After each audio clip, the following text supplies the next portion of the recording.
지난 주말 예상치 못한 속보가 터졌습니다. 엔지 포스테코글루 감독이 경질된 이후 토트넘의 다음 감독에 대한 관심이 뜨겁습니다. 아무래도 리그 성적이 최악임에도 불구하고 유로파 리그 우승으로 챔피언스 리그에 진출한 매우 특이한 상황 덕분인 것 같은데요. 그 전부터 많은 이야기가 나왔던 감독들은 본머스의 안도니, 이라올라 감독이나 플럼의 마르코 실바 감독 얘기가 많았죠. 그런데 갑작스럽게 급부상한 감독이 있으니 바로 브렌트포드의 토마스 프랭크 감독입니다. 솔직히 왜 이렇게 갑자기 주목을 받는지, 왜 토트넘이 이 감독을 원하는지 그 이유를 도저히 모르겠더라고요.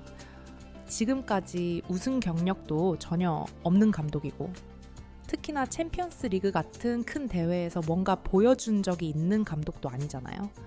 그런데 어쨌든 BBC를 비롯한 많은 매체에서 토마스 프랭크 감독이 마치 당장이라도 토트넘에 부임할 기세로 보도를 하다 보니까 그냥 무시하고 넘어갈 수가 없었습니다. 심지어는 최고의 이적 전문가로 알려진 파브리시오 로마노 기자도 유튜브 생방송을 통해서 프랭크 감독의 토트넘 부임에 대해 말했습니다. 그 내용을 보니까 꽤나 놀라웠는데요. 우선 포스테코글루 감독을 자르기 전부터 토트넘은 프랭크 감독과 대화를 나눴고, 또 맨유나 첼시도 프랭크 감독을 감독 후보로 고려했었다고 합니다. 결과적으로는 맨유나 첼시 모두 프랭크 감독을 선임하지는 않았지만 토트넘이 아닌 다른 빅클럽들도 이 감독을 원했다는 걸 보면 모르긴 몰라도 분명 뭔가 한 수가 있는 감독이겠죠. 그러면서 협상이 거의 다 완료됐다면서 발표만 남은 분위기처럼 말했는데요. 토마스 프랭크 감독과 토트넘 구단의 협상은 거의 다 끝났다. 계약 기간, 연봉, 영입 자금과 명단까지 양측 모두 합의했다. 프랭크 감독은 토트넘 감독직을 맡고 싶어 한다. 남은 건 구단 간의 협상이다. 프랭크 감독의 계약을 해제하려면 1,000만 파운드가 필요하지만 토트넘과 브렌트포드 구단의 사이가 좋기 때문에 문제가 될 것은 없다. 라면서 빠르면 이번 주 안에라도 발표가 날 정도로 거의 부임이 임박했다고 밝혔습니다. 로마노 기자의 또 다른 영상에서는 Here we go, here we go가 다가오고 있다. 면서 사실상 프랭크 감독이 토트넘을 맡는 게 확정되고 있는 분위기죠. 그렇다면 이제 다른 감독은 생각하지 말고 프랭크 감독이 토트넘에 어떤 도움을 줄 수 있을지 그걸 살펴봐야 할 것 같습니다. 그래서 이 감독에 대해서 좀 알아봤는데요. 일단 프랭크 감독은 놀랍게도 젊은 시절에 프로 축구 선수가 되지 못했습니다. 아니, 솔직히 안 된 건지 못 된 건지조차 알 수 없을 정도로 정보가 나오지 않았습니다. 프랭크 감독의 선수 시절에 대해 알 수 있는 유일한 사실은 포지션이 미드필더였다는 것. 네, 그거 말고는 어떤 팀에서 뛰었는지, 몇 골, 몇 어시스트를 했는지 나오지가 않아요. 아마추어 시절에 미드필더를 하다가 결국 프로까지 가지 못했다는 건데, 그 과정에서 프로가 못 될 것 같아서 포기했는지 아니면 프로 제의를 받았는데 거절한 건지 그런 자세한 내용은 알 수 없었거든요. 그렇기 때문에 결과적으로는 축구 선수로서 많은 주목을 받을 정도는 아니었다는 게 자체적으로 내린 결론입니다. 하지만 오히려 이런 어린 나이부터 지도자로서 커리어를 시작했다는 점이 눈에 띄었죠. 프랭크 감독은 만으로 21살 때부터 곧바로 고향 축구팀에서 코치 생활을 했는데 이때 맡았던 팀은 8세 이하 팀이었습니다. 아무래도 프로 선수로서의 경력이 없기에 아주 어린 아이들부터 가르치면서 차근차근 지도자 수업을 받은 겁니다. 8세 이하, 12세 이하 팀을 맡은 4년 동안 동시에 스포츠 학사 학위까지 공부하면서 프랭크 감독은 착실히 지도자 준비를 했죠. 사실 이때도 아마추어 팀 코치였기 때문에 프랭크 감독이 고향의 유소년 팀을 이끌고 어떤 성적을 냈는지는 기록이 없습니다. 그러나 선수 시절과는 달리 코치 시절에는 나름대로 큰 인정을 받은 것 같은데요. 고향팀의 유소년 팀을 맡아서 지도자가 된 지 13년 만에 덴마크의 연령별 대표팀의 감독으로 임명되는 일이 있었거든요. 계속해서 어린 선수들을 가르쳐 왔던 게 어느 정도 성과가 났다는 걸 알 수 있죠. 네. 그렇게 덴마크의 U16과 U17 팀을 맡은 지 3년 만에 프랭크 감독은 성과를 냅니다. 덴마크 청소년 대표 역사상 최초로 U17 유로피안 챔피언십 4강에 진출하면서 U17 월드컵 본선에 나가게 된 겁니다. 비록 그렇게 나간 U17 월드컵에서는 조별리그를 뚫지 못하고 탈락했지만 어쨌든 덴마크 축구 역사에 한 획을 긋는 중요한 업적을 세우긴 했습니다. 그 공을 인정받아서 2012년부터는 한 단계 업그레이드된 U16 팀을 맡았고 서서히 지도자로서 주목을 받기 시작했죠. 그러던 프랭크 감독은 2013년에 드디어 최초로 성인 프로팀의 감독이 되는데요. 덴마크 리그의 브로엠비라는 팀에서 처음으로 성인 프로팀 데뷔를 하기까지 걸린 시간이 무려 18년입니다.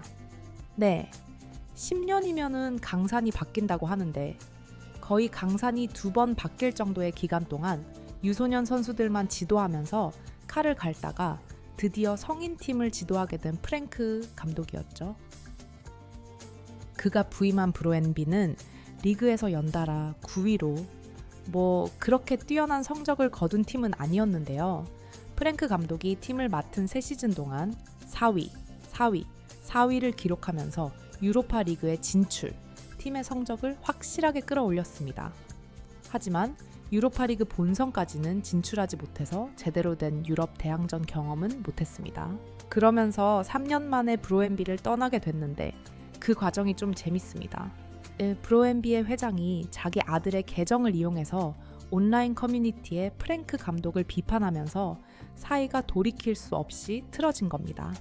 당시 클럽 지분의 25%를 소유하고 있던 구단 회장의 아들 계정으로 감독 욕을 하면서 팀의 여론 자체가 프랭크 감독에게 안 좋아졌고 프랭크 감독은 이 사실을 알았는지 몰랐는지 공개적으로 회장과의 불화를 털어놓기도 했죠. 브로엠비의 회장과 나의 관계가 때때로 경색되었다는 것은 공공연한 사실이다. 언론에 엄청난 관심이 쏟아지던 최근 며칠 동안 그와 이야기를 나눴다. 그 결과 우리는 협력 관계를 끝내기로 했다. 라면서 마지막 인터뷰를 하고 팀을 떠난 프랭크 감독이었죠. 이후에 잠시 동안 휴식기를 가지다가 2016년에 영국 무대로 들어오게 되는데요. 당시 2부 리그였던 브렌트포드의 감독이 아닌 수석 코치로 취직을 하게 된 겁니다. 그러던 2018년에 감독이었던 딘 스미스가 갑자기 아스톤 빌라로 스카우트를 당하자 얼떨결에 지휘봉을 잡게 됐죠. 전혀 예상치 못한 일이었는지 프랭크 감독은 첫 10경기에서 단 1승에 그치면서 불안한 출발을 했습니다. 그러나 3백으로 포메이션을 변경하는 등 금세 팀의 맞춤 전술을 이식하면서 결과적으로는 11위로 해당 시즌을 마쳤고요. 그리고 다음 시즌에 곧바로 3위를 하면서 일부 리그 승격 플레이오프까지 진출합니다. 하지만 안타깝게 승격에 실패한 프랭크 감독은 다음 시즌인 2020-21 시즌에도 3위를 하면서 다시 한번 승격전을 치르게 되는데요. 이때는 스완지 시티를 상대로 2대0 승리를 거둬서 감격적인 1부 승격에 성공했습니다. 브렌트포드 구단의 74년 역사상 최초로 프리미어 리그에 발을 들여놓는 순간이었죠. 그 이후로 지금까지 쭉 브렌트포드를 이끌면서 일부 리그에서 중위권 수준의 성적을 유지했는데 알고 보니까 맨시티의 과르디올라 감독 다음으로 오랜 기간 일부에서 버틴 감독이더라고요. 우승 경험이 전무하고 챔스 수준의 대회도 치러본 적이 없는 감독임에도 불구하고 프랭크 감독이 인기 있는 이유는 바로 그의 치밀한 경기 계획 때문인데요.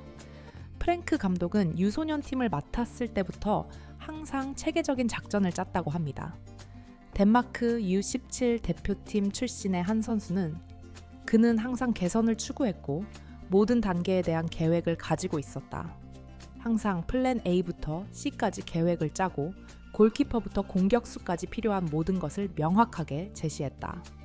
라면서 프랭크 감독이 매우 치밀하게 경기를 준비하고 여러 가지 계획을 준비했다고 밝히기도 했죠. 실제 프리미어 리그에서의 평가도 마찬가지로 현 시점 가장 복잡하고 다양한 전술 훈련을 하면서 유연한 전술이 장점으로 평가받고 있고요. 닭공 전술만 고집하다가 리그에서 대실패한 NG 감독보다 이 점은 확실히 나아 보이는데 지금까지 빅클럽 경험이 전혀 없기 때문에 그 부분이 많이 걱정입니다. 솔직히 유럽 대항전을 겪어본 감독과 아닌 감독은 차원이 다르거든요. 아직 손흥민이 잔류할지, 프랭크 감독은 손흥민을 어떻게 생각할지 이 부분도 알 수는 없어서 추측은 삼가겠습니다. 여러분들은 프랭크 감독 어떻게 생각하시나요? 댓글로 많은 의견 부탁드립니다.